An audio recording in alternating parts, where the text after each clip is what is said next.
Class 12 biology MCQ chapter 4 है ना, जनन स्वास्थ्य। हालांकि अभी चैप्टर 3 हो गया है क्योंकि पहला चैप्टर रिमूव हो गया एनसीईआरटी से, तो आप चैप्टर 3 के रूप में आप इसको देख सकते हैं। जनन स्वास्थ्य चैप्टर का नाम है ना, रिप्रोडक्टिव हेल्थ। तो अगर हम सवाल की बात करें तो कुछ ऐसे सवाल यहाँ पर लाए गए हैं, ध्यान से सुनिएगा आप, है ना। सवाल, अगर हम पहले सवाल पे हैं, पहला सवाल क्या है? पहला सवाल, सहेली क्या है? गर्भ धारण की मुख्य गोली है, नॉन स्टेरॉयडल गोली है। बिल्कुल नॉन स्टेरॉयडल गोली है, मतलब ऐसी गोली है जिसमें स्टेरॉयड नहीं होती है ना। मानव माता के लिए मुख्य गर्भ निरोधक है। बिल्कुल ये गर्भ निरोधक की तरह यूज किया जाता है, तो बी और सी दोनों सही है, डी ऑप्शन करेक्ट। बढ़ रही मानव भ्रूण का पहला संकेत क्या है? कोई मान लो मानव भ्रूण बढ़ रहा है तो सबसे पहले हृदय का निर्माण होता है। किसी भी भ्रूण में सबसे पहले हृदय का निर्माण होता है, तो स्टेथोस्कोप से डॉक्टर जांच करते हैं, है ना, कि उसका धड़कन आ रहा है कि नहीं आ रहा है, धड़कन सुन सकते हैं कि नहीं। हार्ट बीट बहुत ज्यादा होती है, 150 है ना, 150 बीट पर मिनट होती है लगभग। तो ये जो संकेत है ये सुना जा सकता है स्टेथोस्कोप के द्वारा। यही संकेत है कि भ्रूण है ना, भ्रूण है। ठीक। भारत में प्रथम जनगणना कब हुई थी? आपको याद रखना 1872 में हुई थी। कब? 1872 में। ठीक। अगले सवाल पे आते हैं। उच्च मृत्यु दर के कारण जनसंख्या में तीव्र ह्रास क्या कहलाता है? तो जनसंख्या अवनमन, अवनपन या अवनमन कर सकते हो, घटना, घटने को अवनमन कहते हैं। उच्च मृत्यु दर के कारण जनसंख्या तेजी से घटती है, उसको जनसंख्या अवनमन कहते हैं। एम्नियोसेंटेसिस, एम्नियोसेंटेसिस एक ऐसी प्रक्रिया है जिसमें भ्रूण के अगर कोई अनुवांशिक विकार है भ्रूण में तो उसकी जांच की जाती है। आजकल इसका गलत प्रयोग होता है, भ्रूण के लिंग की जांच करने में इसका प्रयोग होता है, जो गलत है। इसीलिए इस पर पाबंदी लगाई गई है कि अगर कोई अनुवांशिक रोग हो तभी आप इसको करवा सकते हैं। अगला है कि सहेली जो कि माता गर्भ निरोधक पुटिका गोली है ना, वो प्रयोग की जाती है कब? रोजाना, साप्ताहिक, तो साप्ताहिक की जाती है, ध्यान रखिएगा। ठीक है। अगला RU 486 दवा प्रयोग की जाती है तो गर्भपात कारक के रूप में। गर्भपात, जब बेबी को मारना होता है, गर्भपात करवाना होता है, तो उस समय हम ये दवा डॉक्टर के द्वारा प्रेफर की जाती है, RU 486, ध्यान रखिएगा। इनमें से कौन यौन संचरित रोग है? गोनोरिया है। बिल्कुल गोनोरिया, जिसको हम सुजाक भी कहते हैं, है ना, सुजाक, ये जीवाणु जनित रोग है। यूरेथाइटिस, एड्स तो है ही, पता ही आपको, इनमें सभी हो जाएगा, डी ऑप्शन हो जाएगा। सीधे शुक्राणु को अंडाणु से सम्मिलित कराने की क्रिया को क्या कहते हैं? ठीक, सीधे शुक्राणु को अंडाणु से सम्मिलित करवाना, मतलब शुक्राणु को निकाले और एक परत नली में अंडाणु से मिला दिए। तो इस प्रक्रिया को हम क्या कहते हैं? Intrauterine transfer. नहीं, तो ट्रांसफर कर रहे हैं, जब बन जाता है युग्मनज तो गर्भाशय में रोपित कर देते हैं भ्रूण को, है ना। अंतःकोशिकीय शुक्राणु निक्षेपण, बिल्कुल ये कहेंगे, अंतःकोशिकीय शुक्राणु निक्षेपण, अंतःडिंबवाहिनी स्थानांतरण, स्थानांतरण वाली जितनी भी विधि है, भ्रूण स्थानांतरण विधि, वो तो निषेचन के बाद की विधि है। तो निषेचन करवाने की विधि को तो कहते हैं अंतःकोशिकीय शुक्राणु निक्षेपण। ध्यान रखिएगा, एक अलग सवाल है, बिल्कुल लिख लीजिएगा। कॉपर टी रोकती है, किससे रोकती है कॉपर टी? कॉपर टी अंडोत्सर्ग से रोकती है। क्या अंडोत्सर्ग मतलब अंडाणु के बनने से रोकती है, कि अंड के निषेचन को रोकती है, कि भ्रूण के रोपण को रोकती है? तो दोनों। ये देखो, ये अंडों के बनने से थोड़ा रोकती है, जबकि निषेचन होने से रोकती है। शुक्राणु की गतिशीलता को कम कर देते हैं। शुक्राणु अगर ठीक से जा ही नहीं पाएगा तो निषेचन नहीं कर पाएगा, मतलब भ्रूण के रोपण को भी रोकते हैं। एक तो भ्रूण के रोपण को भी रोकते हैं और अंड निषेचन को भी रोकते हैं, ध्यान रखिएगा, बी और सी दोनों सही है। प्रथम मानव जनसंख्या विस्फोट का कारण क्या हुआ था? तकनीक इतनी ज्यादा आ गई थी जिसके कारण प्रथम मानव विस्फोट हुआ था, तो ये आपको ध्यान रखिएगा, है ना। सी ऑप्शन इसका करेक्ट हो जाएगा। मादों में मुख्य गर्भ निरोधक किसे कहा जाता है?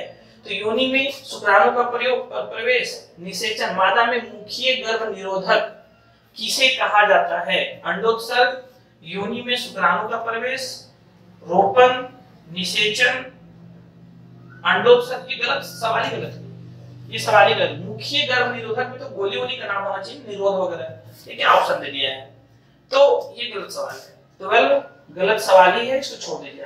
जन्म नियंत्रण की सार्वत्रिक उपयुक्त विधि क्या है? तो सबसे अच्छी विधि इसमें क्या हो जाएगी? गर्भपात, बच्चे को गिरा देना। अब बच्चे को गिरा देंगे तो फिर से अगली बार मतलब बच्चा तो आ ही सकता है। मुख्य गोली से तो कुछ समय के लिए हम लोग जन्म को नियंत्रित कर सकते हैं। वीर्य सेवक, वीर्य को बाहर गिरा दें, मादा योनि में ना गिराकर वीर्य को बाहर गिरा दे तो ये इससे भी कुछ समय के लिए रुक जाएगा। लेकिन बंध्याकरण कराने से क्या होगा कि पूरी हमेशा के लिए ये जन्म नियंत्रित हो जाएगा। तो सबसे सार्वत्रिक उपयुक्त विधि है ना, सबसे सार्वत्रिक उपयुक्त विधि तो बंध्याकरण हो जाएगी, है ना। केंद्रीय औषधि अनुसंधान संस्थान के द्वारा कौन सी गर्भ निरोधक गोली तैयार की गई थी? कोलकाता एफडीआरआई बोले थे हम, है ना। तो सहेली गोली बनाए थे वो लोग। कौन सी सहेली गोली बनाए थे? जो सप्ताह में ली जाती है, नॉन स्टेरॉइडल होती है, ध्यान रखिएगा। अगला, निम्नलिखित में से कौन सी जन्म नियंत्रण की प्राकृतिक विधि नहीं है? प्राकृतिक विधि नहीं है, तो प्राकृतिक विधि कौन नहीं है? तो बायस्कलन, बाहर में गिरा देना वीर्य, ये बायस्कलन बिल्कुल ही प्राकृतिक विधि है। वास्कोटोमी तो ऑपरेशन है जो करवाई जाती है। तो B option correct, B option C लिख दिया ये। अच्छा, बी ऑप्शन में ऐसे लिख दिया, यहाँ पे बी ऑप्शन होगा, यहाँ पे सी ऑप्शन होगा, तो वास्कोटोमी इसका ऑप्शन होगा। कौन सा ऑप्शन होगा? वास्कोटोमी, मतलब इसको हम लोग क्या बोलते हैं? नसबंदी, क्या बोलते हैं? नसबंदी, वास्कोटोमी, ठीक है। ये प्राकृतिक विधि है। निम्न में से कौन रेट्रोवायरस द्वारा उत्पन्न होता है? एड्स एक रेट्रोवायरस है, ध्यान रखिएगा। कितना बार आपको हम क्लास में बता चुके हैं। परिवार नियोजन कार्यक्रम प्रारंभ किया गया था 1951 में।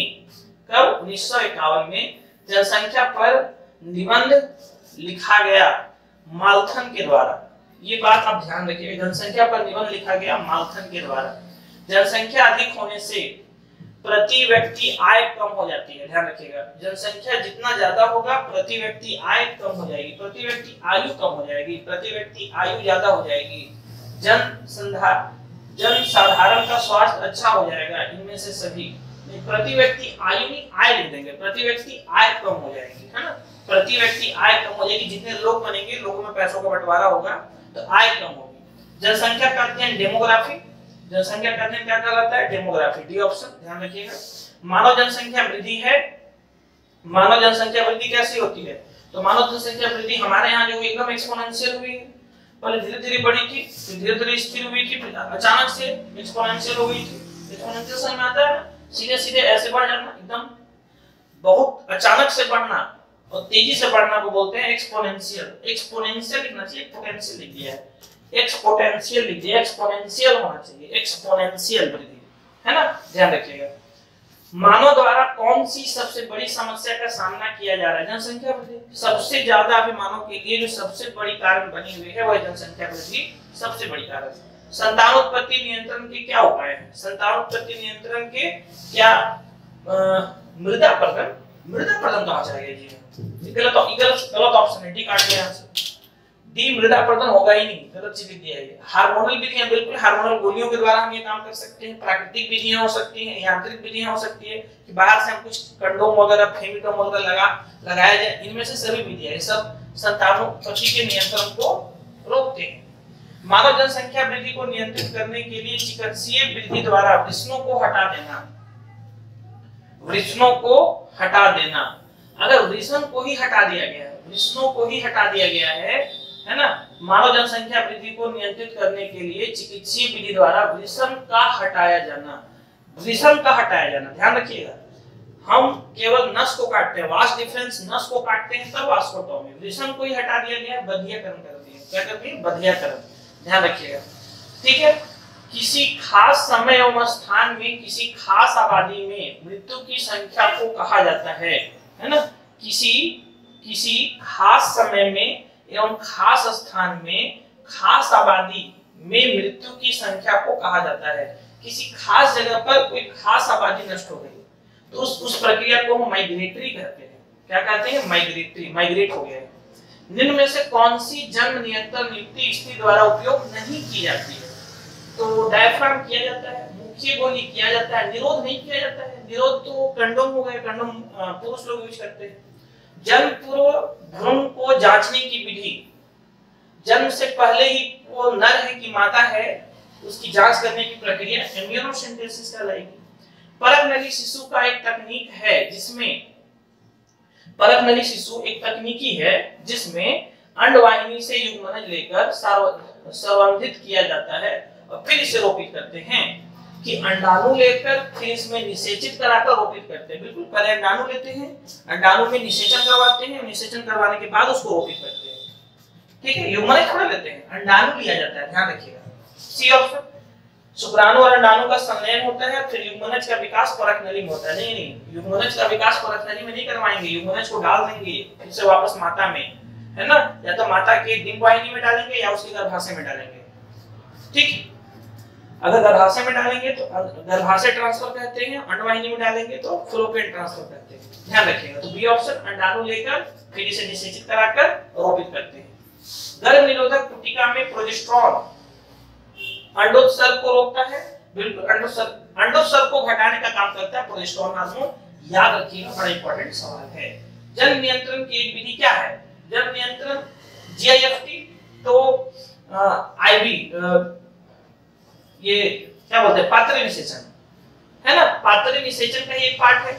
गैमेट इंट्राफलोपियन ट्रांसफर कहते हैं, है ना, एचजेएफ और आईवीएफ ट्रांसफर। तो इसमें आईयूडी साफ साफ दिख रहा है, इंट्रा यूकेरियन डिवाइस। तो क्या गर्भाशय में एक युक्ति लगा दी जाती है स्टील की, और वो कॉपर टी हो सकता है, कॉपर 7 हो सकता है, जो हमेशा बराबर कॉपर आयन निकालते रहता है और जिससे फिर से वो निषेचन की प्रक्रिया को रोक देगा कुछ समय के लिए। तो जन्म नियंत्रण के लिए विधि कौन है? आईयूडी है, जेएफटी वगैरह थोड़ा ना होगी। कौन सी तकनीक पुरुषों से संबंधित है? वेस्कोटॉमी, मुख्य गोली मादा खाती है, ट्यूबेकोटॉमी उनके नलबंदी को कहा जाता है, तो वेस्कोटॉमी ऑप्शन होगा। स्तनपान अनार्तव, स्तनपान अनार्तव गर्भ निरोध की एक अस्थायी विधि है। बिल्कुल, गर्भ निरोध गर्भ को रोकने की एक अस्थायी विधि है। स्तनपान अनार्तव क्या होता है कि जब बेबी का जन्म होता है तो माँ को कम से कम 5 से 6 महीने के लिए, है ना, 5 से 6 महीने के लिए मासिक चक्र नहीं आएगा जब तक बेबी को दूध मिलता रहेगा अच्छे से। तो 5 से 6 महीने के लिए माँ को भरपूर दूध मिल आएगा, और माँ को भरपूर दूध आएगा तो उस समय स्तनपान बच्चे का अच्छे से हो तो मासिक चक्र नहीं आएगा, मासिक चक्र रुक जाएगा कुछ समय के लिए, और उस समय निषेचन की प्रक्रिया भी नहीं हो पाएगी। तो ये प्राकृतिक विधि है, ध्यान रखिएगा, और गर्भ निरोध की अस्थायी विधि है। अस्थायी, अस्थायी में कौन आते हैं? वेस्कोटॉमी और ट्यूबेकोटॉमी। ठीक, परक नली शिशु को उत्पन्न करने के लिए भ्रूण को कौन सी अवस्था में स्त्री के शरीर में रोपित किया जाता है? तो मान लो अवस्था कभी पूछा हो तो 32 कोशिका की अवस्था मान लीजिएगा। कभी भी अगर अवस्था पूछे तो हमेशा 8 से ज्यादा में करवाते हैं, या तो 8 में करवाते हैं या 8 से ज्यादा कोशिका की अवस्था होगा तब करवाएंगे। तो 8 या 8 से ज्यादा, 8 से 16 कोशिका की अवस्था को तूतक कहते हैं, मोरुला। तो मोरुला को भी हम रोपित कर सकते हैं, और 32 कोशिका की अवस्था में हम रोपित करेंगे, ज्यादा अच्छा रहेगा। वर्तमान समय में भारत में गर्भ निरोध की सार्वत्रिक मान्य विधि कौन सी है? सबसे अच्छा जो मान्य विधि मानी जाती है वो मानी जाती है अंतर्गर्भाशयी युक्तियां, मतलब आईयूडी, कॉपर टी, कॉपर 7, ये सबसे अच्छी विधि मानी जाती है गर्भ निरोधक के लिए, है ना। गोलियों से भी ज्यादा अच्छा इसको माना जाता है अंतर्गर्भाशयी युक्तियां को। कॉपर मोचक, देखो ये आईयूडी, कॉपर मोचक अंतर्गर्भाशयी युक्तियों से निर्मुक्त होने वाले कॉपर आयन क्या करते हैं? क्या गर्भाशय को रोपण के प्रति अनुयुक्त बनाते हैं, शुक्राणुओं के भक्षाणु क्रिया में वृद्धि करते हैं, बिल्कुल शुक्राणु को मारने का काम करते हैं, शुक्राणु की गति का संदमन करते हैं, अंडोत्सर्ग को रोकते हैं, नहीं, तो शुक्राणु के भक्षाणु क्रिया में वृद्धि करते हैं, मतलब शुक्राणु को मारने का काम करते हैं, शुक्राणु की गति का संदमन करते हैं, और गर्भाशय को रोपण के प्रति अनुपयुक्त बनाते हैं। तो देखा जाए तो ए बी सी तीनों ऑप्शन यहाँ सही है, ए भी सही है, बी भी सही है, सी भी सही है, ए ऑप्शन लिखा है, ये तीनों सही ऑप्शन है जी। एम्नियोसेंटेसिस की तकनीक का अनुमोदित उपयोगी है, क्या है इसका मेन उपयोग? तो अनुवांशिक असामान्यता की जांच करना। हाँ, आजकल हम लोग अजन्मे गर्भ के लिंग की जांच के लिए इसका प्रयोग करते हैं, लेकिन इसके लिए इसको थोड़ा ना बनाया गया था, इसको बनाया गया था क्योंकि अनुवांशिक विकार है वो देखने के लिए। तो डी ऑप्शन इसका करेक्ट हो जाएगा। जीव निषेचन, बोलो पात्र निषेचन की तकनीक के अंतर्गत निम्नलिखित में से किसका स्थानांतरण फलोपियन नलिका में करवाया जाता है। तो फलोपियन नलिका में अगर स्थानांतरण करवाना है तो 8 कोशिकीय अवस्था तक करवा दो, ठीक ना, 8 कोशिका अवस्था तक। तो केवल भ्रूण का 8 कोशिकीय अवस्था तक, युग्मनज अथवा 8 कोशिकीय अवस्था तक के प्राकोट भ्रूण का, बिल्कुल युग्मनज तो बन गया है ना वो। भ्रूण थोड़े बोलेंगे, युग्मनज बोलेंगे जब वो क्या 8 कोशिका अवस्था है उससे ज्यादा तक हम करवा सकते हैं। पीछे आएगा सवाल, तो 32 कोशिकीय अवस्था तक हम करवा सकते हैं। तो 8 कोशिकीय अवस्था तक का हम लोग 8 या उससे ज्यादा कोशिकीय अवस्था तक का हम लोग करवाते हैं, जिसको युग्मनज बोलेंगे, क्योंकि शुक्राणु और अंडाणु दोनों के मिलने की प्रक्रिया युग्मनज कहलाती है। अगला सवाल क्या है, गर्भाशय में कॉपर टी के प्रभावी एवं अंतर्गर्भाशय युक्ति होने का मुख्य कारण। गर्भाशय में कॉपर टी के एक प्रभावी एवं अंतर्गर्भाशयी युक्ति होने का मुख्य कारण शुक्राणुओं की निषेचन क्षमता में कमी। बिल्कुल, शुक्राणु दौड़ ही नहीं पाएंगे ठीक से, संक्रमण हो जाएगा उनका। गर्भाशय में कॉपर आयन मोचित होने के कारण शुक्राणुओं की भक्षाणु क्रिया में वृद्धि, बिल्कुल शुक्राणु मरने लगेंगे, है ना। शुक्राणुओं की गतिशीलता में कमी, बिल्कुल ये भी होता है। इनमें से सभी, बिल्कुल इनमें से सभी सही है। और ये जो सवाल था ना ऊपर में, सही